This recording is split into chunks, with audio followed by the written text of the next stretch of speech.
You're listening to an interview taken from the Tonic Talk Show and Podcast, heard exclusively on Zoomer Radio. To download or listen to the original episode or other episodes of The Tonic, please visit thetonic.ca. Joel Thuna is a master herbalist and general manager at Purely Natural. He strives to improve the quality of natural products on the market and passes along his knowledge of herbal remedies through lectures and articles. Joel is a regular contributor to Tonic Magazine and also this show, and it's always a pleasure to have him here. Welcome back, sir. How are you? I'm doing wonderful, and how about you? I'm doing fantastic. So we are at the tail end of the month, and this month, a lot of people are talking about blood sugar levels and diabetes, because that's sort of front and foremost, and that's what we're going to cover today, yeah? Yes, it is. It's a subject near and dear to my heart, as I am a diabetic. I didn't know that. Yep, I was diagnosed about 20 years ago, so I've been living with this one, and seeing as it's one of the things I live with, I have studied it a lot. Okay, well, I would think so. I know how much elbow grease you put into research, and I would imagine it's like maybe tenfold if it pertained to you personally. And I really didn't know that, Joel. But I think you may have noticed that, there's a lot more discussion about diabetes recently. Have you noticed that? Oh, yeah. It's insane. It's one of the top 3 items I found in my spam box in my email on a daily basis. The problem that drives me nuts is most of the spam I get about it is always the secrets doctors don't want you to know about diabetes, or how to cure diabetes in 10 easy steps.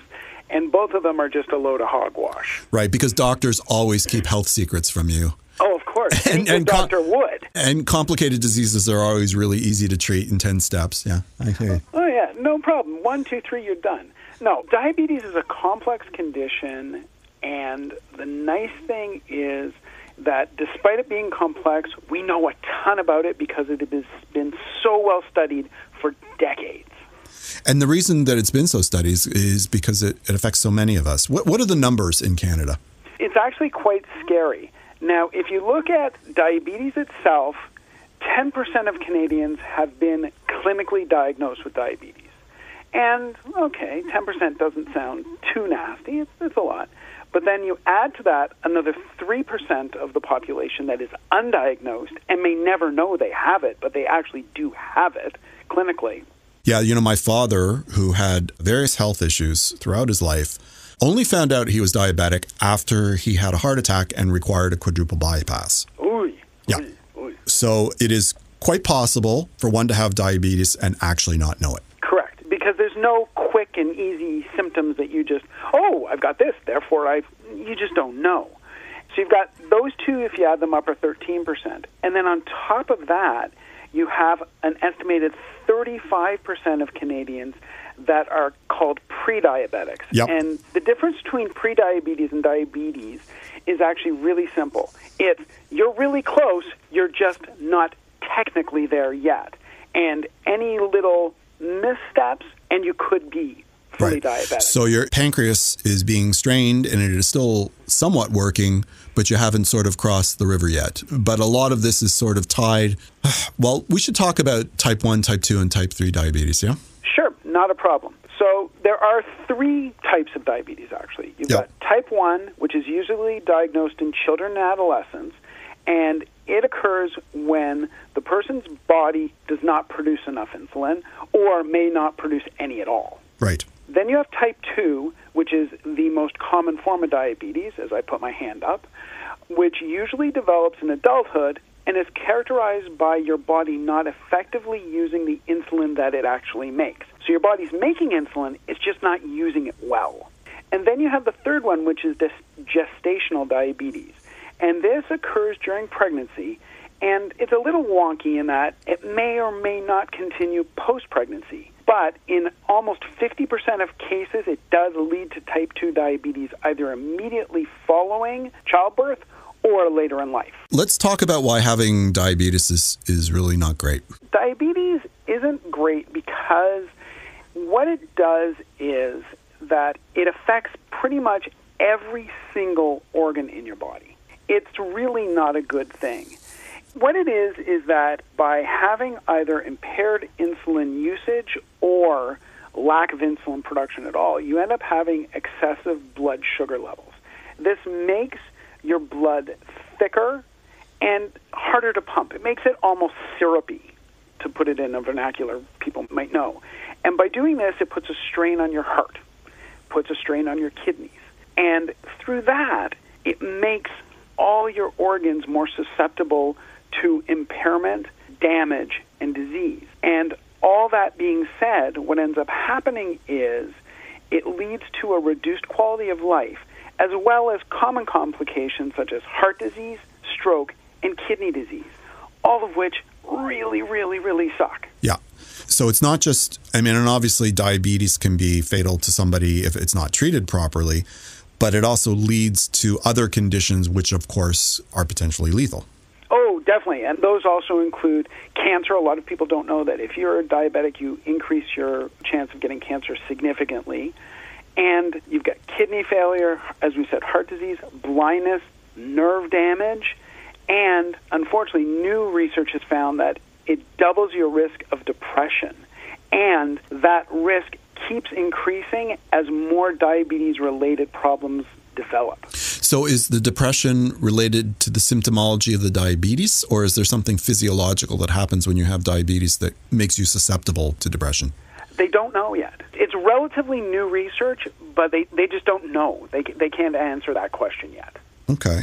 So particularly with type 2 diabetes, and that's what we should focus on, there are lifestyle changes that we can do that can assist us, right? Oh, definitely. And if you have diabetes, first thing you do, talk to your doctor, because they have a whole kit explaining this and how to do it and strategies and ideas.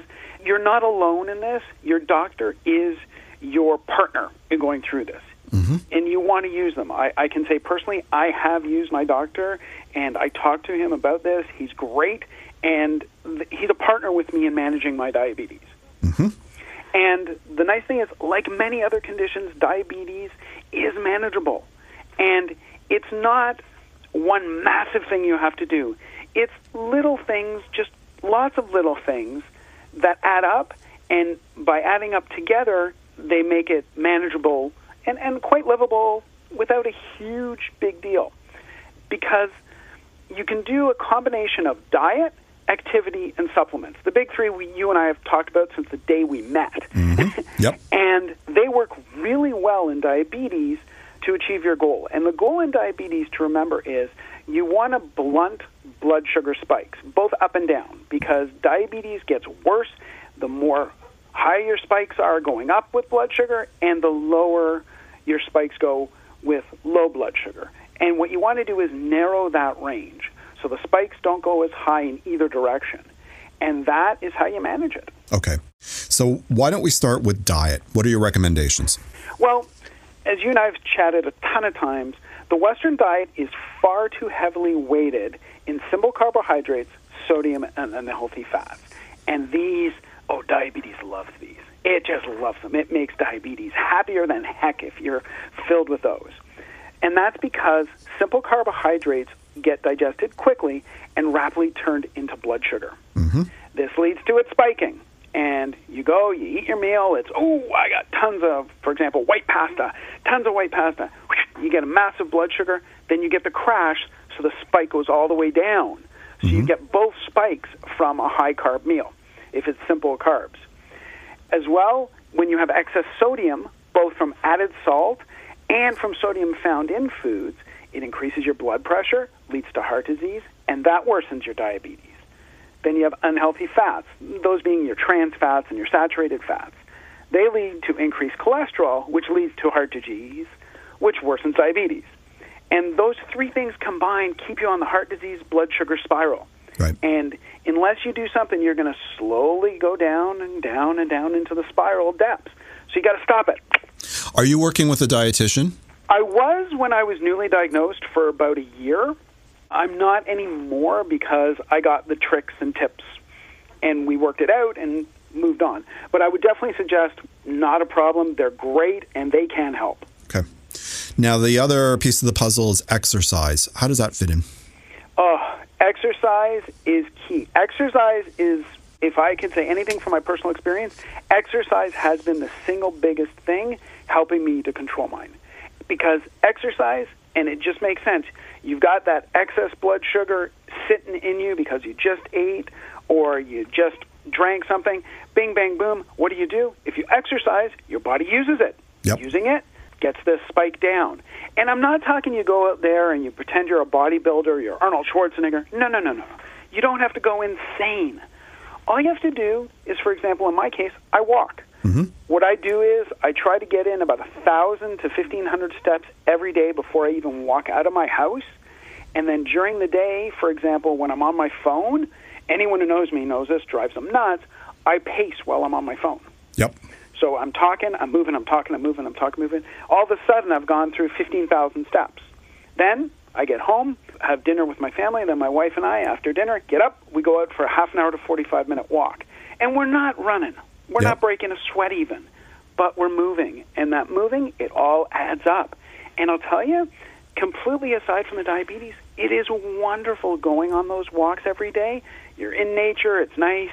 Even if it's negative 10 in the winter or negative 20, it's still great. And you get a feeling of joy and happiness, so your mental health increases just by being outdoors. I agree. It's a great thing. All right, so we've discussed lifestyle, but you're also an expert in supplementation. So why don't you tell us what you found is helpful and what we should be looking for? Definitely. First on the supplement list has to be fiber. And this is a bit of a weird one when you talk to people, because most people think, oh my God, if you increase my fiber, I'm going to have to go poop. I'm never going to leave the bathroom. What are you doing this to me? No. First of all, there's two different kinds of fiber. You've got insoluble and soluble. Insoluble is the one that makes you poop. Easiest way to say it. Soluble is the one that has all the other health benefits, one of which is helping control blood sugar. That's a big one. It does a ton of other good things for you, but that's one of the big ones. Okay.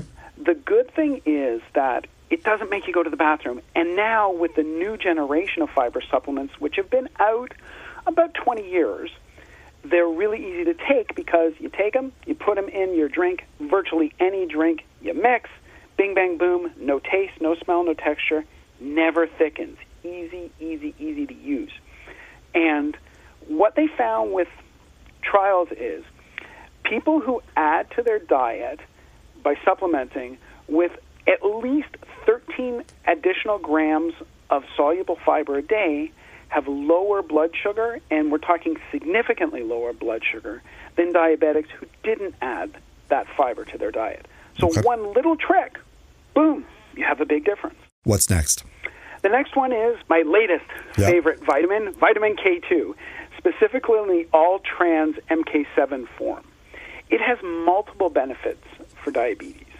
Number one, it improves insulin sensitivity, which enables insulin to work better in your body at lowering blood sugar. At the same time, MK7 is highly anti-inflammatory, and it has cholesterol-lowering properties. Both of those combine to reduce some of the cardiovascular risk associated with diabetes. So on one hand, you're actually helping insulin work to do its job in your body, and on the other hand, at the same time, you're helping reduce some of the risks of heart conditions because of the diabetes. So you're hitting it on 2 points at the same time. Okay. And what else? Next, we'll talk about chromium. Chromium is an easy one. It's an essential mineral that you take just very, very little amounts of. It's considered a micromineral. But if you have too little chromium in your body can't use glucose efficiently. Studies have found, multiple studies that is, have found that supplementing with chromium, just that one little thing, can reduce blood glucose levels. Bing, bang, boom. Easy. Okay. Anything else? Definitely. Two more for you. One is milk thistle. Milk thistle is an herb that most people know for liver and kidney health. Right. But they found with multiple studies that regular milk thistle supplementation improves glycemic control. Essentially, it helps your body handle blood sugar, and much like K2, its anti-inflammatory properties also prevent heart issues from diabetes. Okay, and we have time for one last. The last one's going to be ginseng. And ginseng, this is both the Asian and the North American varieties. They have been studied for use in lowering blood sugar in multiple studies, multiple places, a lot of it actually right here in Ontario. And studies have found that both types improve insulin sensitivity, enabling the insulin to work better in your body. Fantastic. Thank you so much for coming on the show today. Always my pleasure, sir.